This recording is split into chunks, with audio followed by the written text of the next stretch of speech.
So, athletes and social media, the cause, effect, or even the train wreck. What are your thoughts on social media for athletes?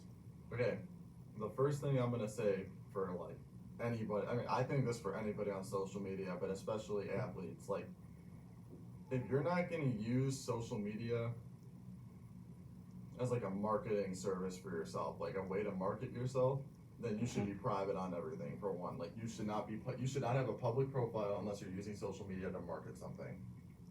Second thing about that is if you are marketing something, before like when you get to a new school, especially when you're out of high school, because everyone has dumb posts and tweets and stuff when they're kids, you should probably wipe your profile. I did it with my Twitter like multiple times. Like wipe your Twitter of all the random shenanigans you've said. Like even things that look harmless can come back and bite you just because it needs to look professional. Like if you're going to a new school, you're going to a new college, and they see some stuff, and then someone pulls something out that you said when you were 14. I know we've all seen it with people from March Madness going to the NBA, and old tweets get pulled out. You're going to be in a lot of trouble, and everyone has them because when we're kids, we're dumb.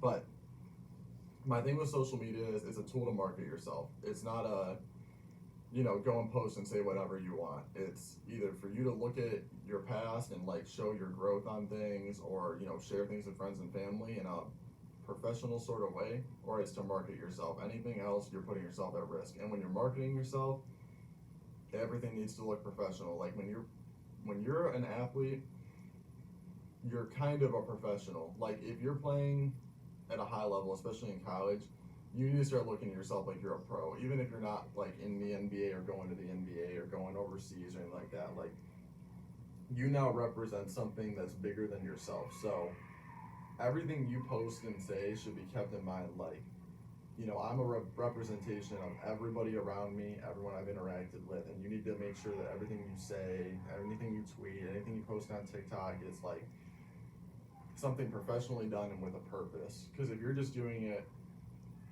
to do it, it's kind of like what's the point? It's just you're just putting like you're giving people ammunition to knock you down on something later on. And that like if you ever do well at something, like me, I do competitive esports. People will come at you and say crazy things to you on social media. And Kevin Durant, I think, is one of the people about this that's like the worst. Is like someone will say something crazy to him, and he'll respond because his ego cares what people think.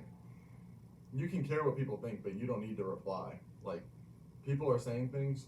Most of the time, people making fun of you are people worse than you or the same as you, but they're mad that you're doing well. You got to just ignore it, and you got to ignore things that people say about you negatively, and then respond well and positively and professionally to the nice things said about you, because that's how you build a base. And I think every athlete should look into marketing themselves on social media in a professional way, because I do think it's important, and there's a whole lot of ways out there to make money or give yourself other opportunities in the future by using proper social media marketing. But you have to remember, it's a tool, it's not a game. Like this is a way to help yourself in the future or connect with people. That's it. Like you should not be on there just to say whatever you want and be funny and then give people ammunition for when you apply for jobs later on, when you try to go professional later on, anything. It's something you should probably take seriously and use in a professional way.